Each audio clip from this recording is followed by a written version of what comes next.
I hope सभी को screen पे, आपकी स्क्रीन में बोर्ड दिखना शुरू हो गया होगा। तो कॉपी पेन लेकर बैठें और हम अब आगे पढ़ने वाले हैं, दैट इज हाइपर कंजुगेशन। हमें यहाँ से टॉपिक शुरू करना है, हाइपर कंजुगेशन। इससे पहले हम इंडक्टिव इफेक्ट, इलेक्ट्रोमैग्नेटिक इफेक्ट और रेजोनेंस पढ़ चुके हैं। हाइपर कंजुगेशन के अंदर क्या होता है?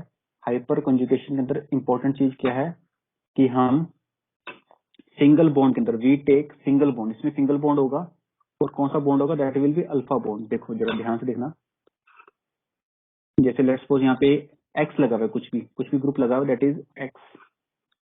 तो एक्स लगने के बाद जो पहला कार्बन आता है वो कहलाता है अल्फा कार्बन। उससे अगला जो कार्बन होता है उसको बोलते हैं beta carbon, beta carbon and beta carbon.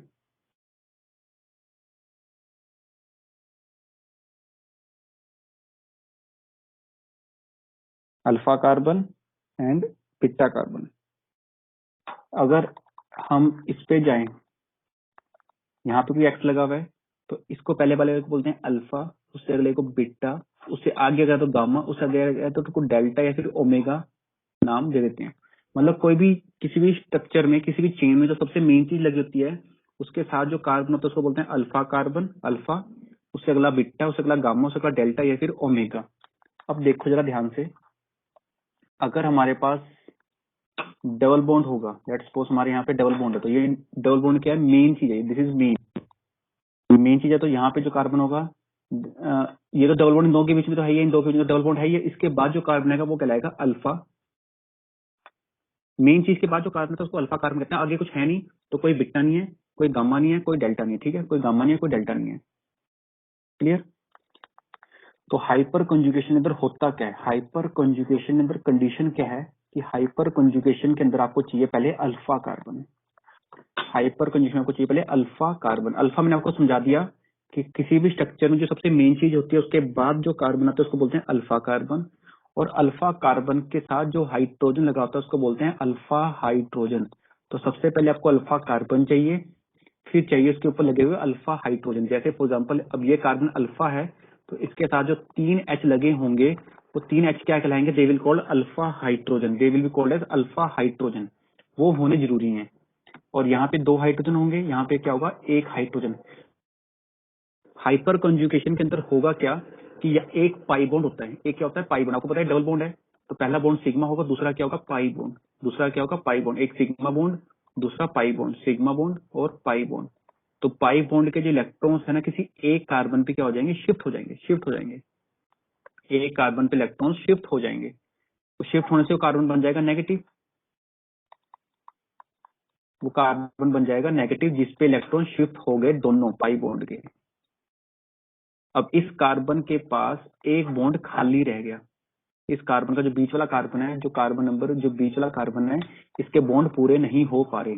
तो इसके बॉन्ड पूरे करने के लिए जो पिछला कार्बन है ना, वो अपने किसी एक हाइड्रोजन के साथ जो सिंगल बॉन्ड है उस सिंगल बॉन्ड को ब्रेक कर लेगा। ब्रेक करके उस बॉन्ड को शिफ्ट कर देगा वहां पे जहां पे पहले सिंगल बॉन्ड था। मतलब अपना सिग्मा बॉन्ड ब्रेक करके वो कार्बन दूसरे कार्बन के साथ जो सिंगल बॉन्ड है वहां पे कौन सा बॉन्ड बना लेगा? वहां पे बना लेगा डबल बॉन्ड। मतलब इसकी कहानी आपको ऐसी दिखेगी,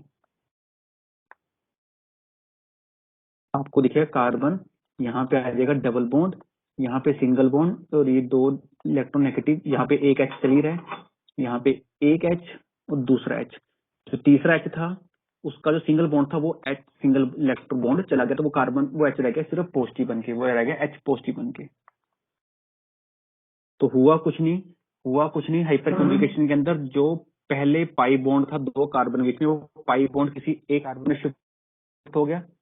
वो पाई बॉन्ड शिफ्ट हो गया एक कार्बन के पास, इस कार्बन के पास वो शिफ्ट हो गया। शिफ्ट होके वो कार्बन बन गया नेगेटिव, दूसरा बन गया पॉजिटिव।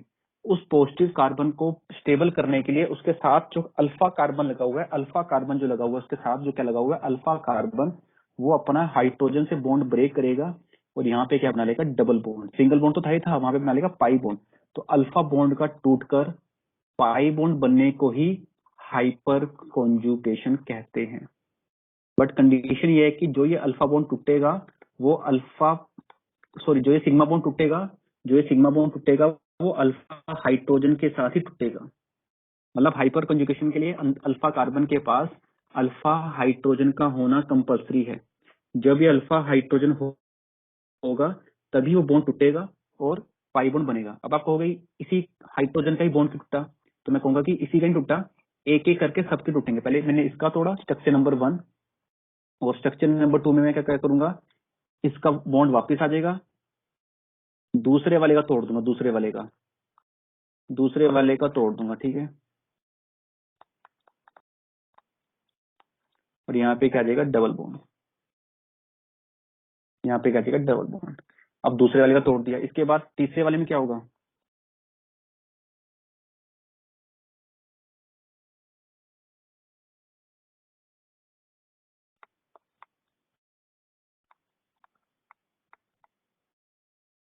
इसका तीसरे वाले का टूटेगा। मतलब कहने का मतलब क्या कि उस सिग्मा बॉन्ड का ब्रेक होना एक एक करके सभी अल्फा हाइड्रोजन से होते हुए पाई बॉन्ड में शिफ्ट होता जाएगा। पहले हमने इस हाइड्रोजन में शिफ्ट करवाया, फिर दूसरे का, फिर तीसरे का। आई होप सभी को ये चीज क्लियर है कि हाइपर कंजुगेशन का मतलब क्या होता है, कि जो अल्फा हाइड्रोजन है वो अल्फा कार्बन का सिग्मा बॉन्ड ब्रेक होगा, और जहाँ पे दो कार्बन में सिंगल बॉन्ड है वो उनका डबल बॉन्ड बन जाता है। यही हाइपर कंजुगेशन होती है, सिंपल सी। और हाइपर कंजुगेशन में हम क्या ड्रॉ कर रहे हैं, ये स्ट्रक्चर्स, क्या ड्रॉ कर रहे हैं, स्ट्रक्चर्स। और इन स्ट्रक्चर्स में ऐसे स्ट्रक्चर्स बन रहे हैं जब कार्बन और हाइड्रोजन के बीच में कोई भी बॉन्ड नहीं है। स्ट्रक्चर्स ड्रॉ करते समय कार्बन और हाइड्रोजन के बीच में कोई भी बॉन्ड नहीं है, इसलिए इसका एक नाम है नो बॉन्ड रेजोनेंस। इसे नो बॉन्ड रेजोनेंस इसलिए कहा जाता है क्योंकि यहाँ पे हाइड्रोजन और कार्बन के बीच में कोई भी बॉन्ड नहीं होता जब हम क्या ड्रॉ करते हैं, स्ट्रक्चर्स ड्रॉ करते समय कार्बन और उसके साथ जुड़े हुए अल्फा हाइड्रोजन के साथ कोई भी सिग्मा बॉन्ड नहीं है, इसलिए इसे नो बॉन्ड रेजोनेंस भी कहा जाता है। आई होप ये चीज आपको क्लियर हो गई होगी। अब मैं आपसे पूछूंगा कि क्या इस कंपाउंड में, ये कंपाउंड है आपके पास,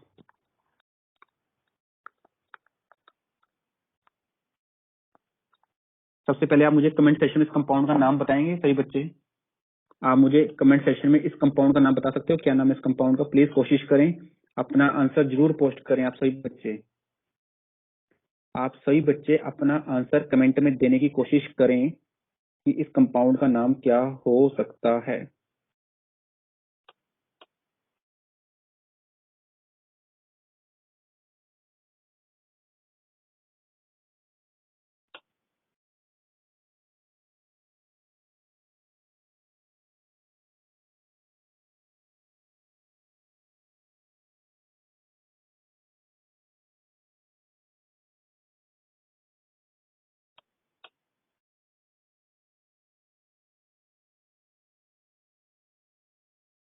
आप इस कंपाउंड का नाम प्लीज कमेंट सेक्शन जरूर बताने की कोशिश करें। तो आप बोलोगे ये मेरी मेन चेन है,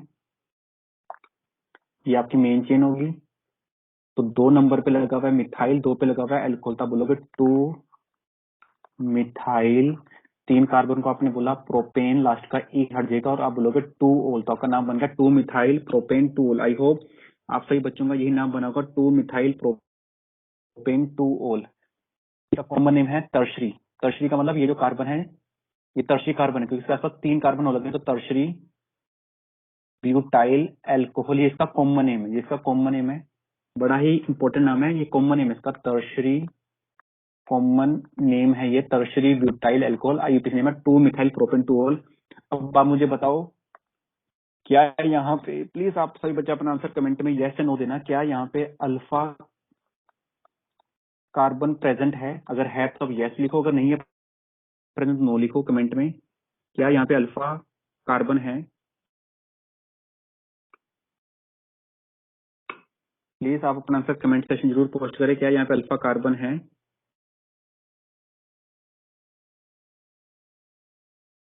फंक्शनल ग्रुप में कार्बन कहाँ लगा हुआ है? हमने नंबर दिया 1 2 3, तो 3 कार्बन है, 2 पे लगा हुआ है मिथाइल, 2 पे लगा है मिथाइल और 2 पे लगा है एल्कोहल, तो मैंने बोला 2 मिथाइल प्रोपेन 2 ओल। ठीक है सुखदेव, हमने चेन ऐसे स्ट्रेट चेन ले लिया, ऐसे सीधी चेन 1 2 3 1 2 3, और एल्कोहल के अंदर तो कार्बन, एल्कोहल जिस कार्बन लगा है उसी कार्बन को मैंने 2 ओल बोला। अब आप मुझे बताओ क्या यहाँ पे अल्फा कार्बन है? देखो चेन वही तो है दोस्त। अब आप ये क्यों सोच रहे हो कि मैं ऐसे चेन बनाऊंगा? ऐसे आप ऐसे चेन थोड़ा ना बना सकते हो। ऐसे 2 कार्बन चेन बनी, 1 2, एल्कोहल तो फिर भी एक पे ही रहा। मतलब एल्कोहल के अंदर कौन सा कार्बन लगा हुआ कि इसको कैरी करने की जरूरत है? हमने ऐसे चेन इकट्ठी करके ऐसे ऐसे ऐसे चेन बना दी हमने, हॉरिजॉन्टल लेके वर्टिकल, ताकि एल्कोहल के अंदर तो कार्बन है नहीं, तो हमने हॉरिजॉन्टल लेके वर्टिकल वाली चेन बना ली। ठीक है, अब आप मुझे बताओ क्या यहाँ पे अल्फा कार्बन है? इस स्ट्रक्चर के अंदर अल्फा कार्बन है? प्लीज आप सभी बच्चे अपना आंसर यस या नो में, प्लीज सभी बच्चे अपना आंसर जरूर पोस्ट करें, यस या नो में, है कि नहीं है। आप सभी बच्चे अपना आंसर पोस्ट करें, क्या यहाँ पे अल्फा कार्बन है कि नहीं है। जो बच्चे क्लास अटेंड कर रहे हैं आप आंसर दीजिए, सही या गलत का मैटर नहीं करता, लेकिन आप आंसर दीजिए सही बच्चे। Anchal, Amandeep, Anamika, Arshpreet, Harpreet, each and every student, I request all of you just try to post your answer. क्या यहाँ पे अल्फा कार्बन है? Sigma alpha. मैंने बताया कि जो चीज सबसे मेन होती है किसी भी स्ट्रक्चर में, जो सबसे चीज मेन होती है उसके साथ जो पहला कार्बन जुड़ता है, उस मेन चीज के साथ जो सबसे पहला कार्बन जुड़ता है उसको बोलते हैं अल्फा कार्बन। तो यहाँ पे अल्फा कार्बन है, तब बोलोगे यस अल्फा कार्बन है। बाकी अगला कार्बन बिट्टा, इससे आगे ये बिट्टा, इससे आगे ये भी बिट्टा और यही बिट्टा, तो यहाँ पे 3 बिट्टा कार्बन है, लेकिन अल्फा कार्बन है सिर्फ एक। मेन चेन के साथ जुड़ने वाला कार्बन कहलाता है अल्फा कार्बन। तो यहाँ पे अल्फा कार्बन है। अब आप मुझे बताओ, प्लीज अपना आंसर पोस्ट करना यस या नो में, क्या यहाँ पे अल्फा हाइड्रोजन भी प्रेजेंट है? प्लीज आप अपना आंसर यस या नो में जरूर पोस्ट करें। आप अपना आंसर पोस्ट करें यस या नो में।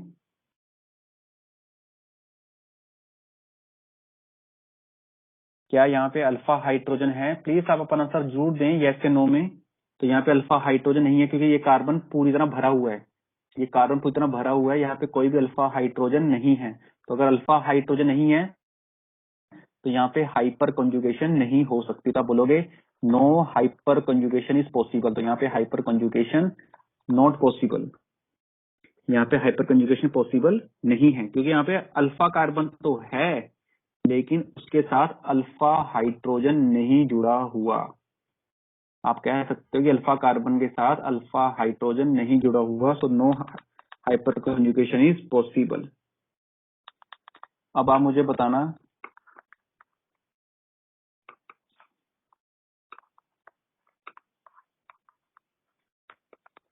क्या इस स्ट्रक्चर में अल्फा कार्बन प्रेजेंट है? अगर है तो प्लीज यस लिखें, नहीं तो नो लिखें। ये आज का लास्ट क्वेश्चन है, प्लीज यस या नो लिखें। क्या यहाँ पे अल्फा कार्बन प्रेजेंट है? तो बोलोगे हाँ जी ये मेन चीज होगी, ये आपकी मेन चीज होगी, और इस मेन चीज के साथ जुड़ने वाला जो पहला कार्बन है ये मेन चीज है, ये तो मेन चीज है, तो मेन चीज का तो कार्बन काउंट नहीं करना, मेन चीज का कार्बन काउंट नहीं करना, उसके साथ जुड़ा हुआ कार्बन कहलाता है अल्फा। तो बोलोगे अल्फा कार्बन है, और उससे अगला जो कार्बन होगा उसका क्या बोलोगे? बिट्टा बिट्टा बिट्टा। जैसे आपने अल्फा कार्बन देखा, तो आप अगर ये सोचो कि मैं यहाँ से इलेक्ट्रॉन यहाँ शिफ्ट कर देती हूँ, जैसे आप यहाँ इलेक्ट्रॉन शिफ्ट करोगे ना, जैसे आप इलेक्ट्रॉन क्या करोगे, शिफ्ट करोगे, तो पीछे कोई भी अल्फा हाइड्रोजन नहीं है, अल्फा हाइड्रोजन नहीं है, तो आपकी यहाँ भी हाइपर कंजुगेशन नहीं होगी, यहाँ भी हाइपर कंजुगेशन नहीं होगी, क्योंकि यहाँ पे पीछे अल्फा हाइड्रोजन ही नहीं है, तो इसलिए यहाँ पे इलेक्ट्रॉन की शिफ्टिंग नहीं करेंगे, हाइपर कंजुगेशन नहीं होगी। आई होप ये चीज आपको क्लियर है। अब मैं आपको एक छोटा सा होमवर्क दे रहा हूँ, प्लीज आप सभी बच्चे वो होमवर्क ट्राई करना।